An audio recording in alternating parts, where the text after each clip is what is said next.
Hi, I'm Lacy Moreno, a faculty member at Lone Star College-Tomball, and I'm pleased to participate in a project called Serving Up Sunshine, Stories for Sharing, brought to you by the Future Teachers Club and Phi Theta Kappa Honor Society at Lone Star College-Tomball. Today, I'm going to be reading a story called Wilfrid Gordon McDonald Partridge.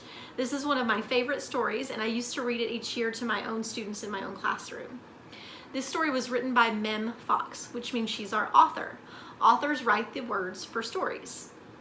The story was illustrated by Julie Vivas, which means she designed all of the pictures for the story we're reading today.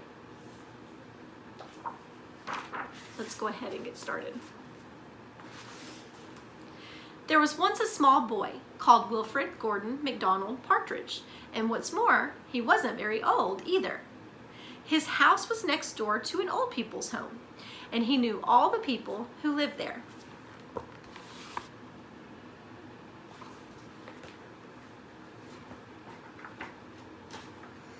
He liked Mrs. Jordan, who played the organ. He listened to Mr. Hosking, who told him scary stories. He played with Mr. Tippett, who was crazy about cricket. He ran errands for Miss Mitchell, who walked with a wooden stick. He admired Mr. Drysdale, who had a voice like a giant.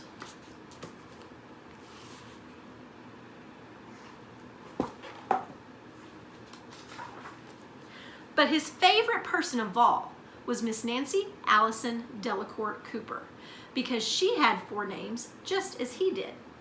He called her Miss Nancy and told her all his secrets.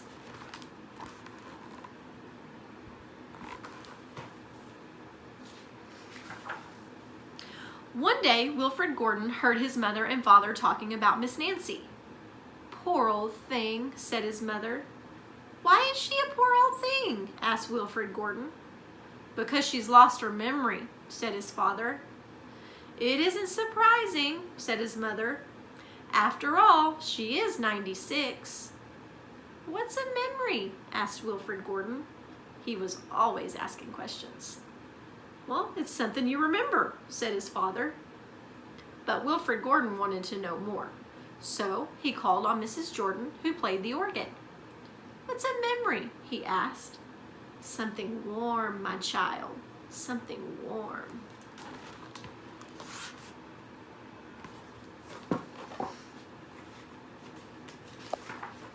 He called on Mr. Hosking, who told him scary stories. "What's a memory?" he asked.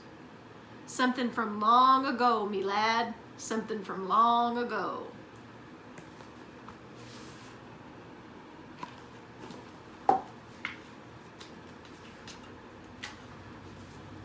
He called on Mr. Tippett, who was crazy about cricket. "What's a memory?" he asked. "Something that makes you cry, my boy, something that makes you cry." He called on Miss Mitchell, who walked with a wooden stick. "What's a memory?" he asked. "Something that makes you laugh, my darling, something that makes you laugh."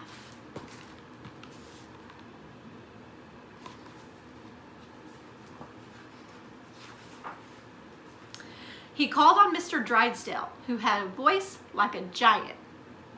"What's a memory?" he asked. "Something as precious as gold, young man, something as precious as gold."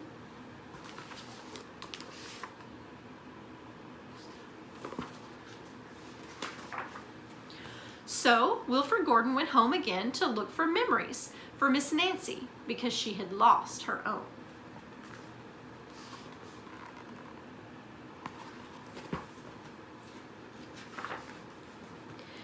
He looked for the shoebox of shells he had found long ago last summer and put them gently in a basket.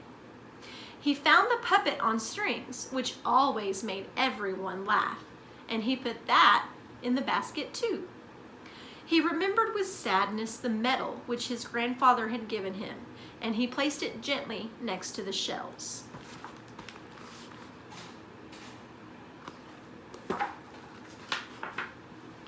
Next, he found his football, which was as precious as gold, and last of all, on his way to Miss Nancy's, he went into the hen house and took a fresh, warm egg from under a hen.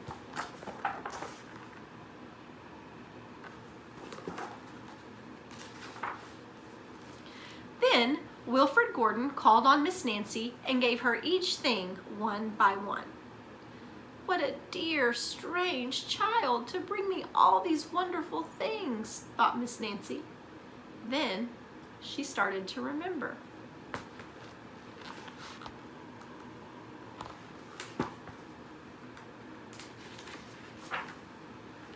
She held the warm egg and told Wilfrid Gordon about the tiny speckled blue eggs she had once found in a bird's nest in her aunt's garden. She put a shell to her ear and remembered going to the beach by tram long ago and how hot she had felt in her button-up boots.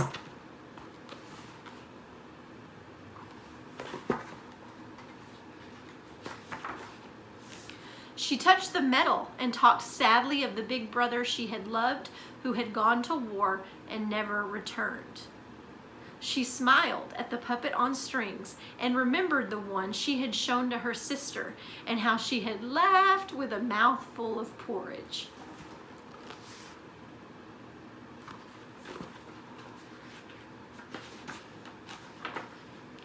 She bounced the football to Wilfrid Gordon and remembered the day she had met him and all the secrets they had told. And the two of them smiled and smiled because Miss Nancy's memory had been found again by a small boy who wasn't very old either.